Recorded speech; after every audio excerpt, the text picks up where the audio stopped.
গোমস্তা ফণিভূষণের বাপের আমলের। সে হ্রস্বইকারকে দীর্ঘইকার এবং দন্তস্বকে তালবস্য করিয়া মনিবকে এক পত্র লিখিল।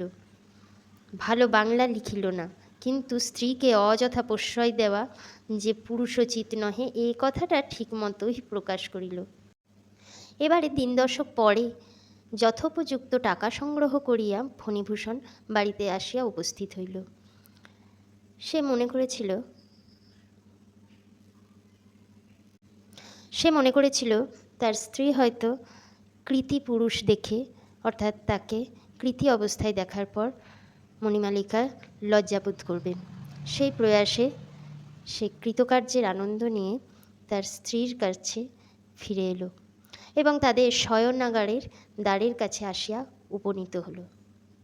কিন্তু দেখিল দ্বার রুদ্ধ, মানে দ্বার বন্ধ, শয়নকক্ষের দ্বার বন্ধ।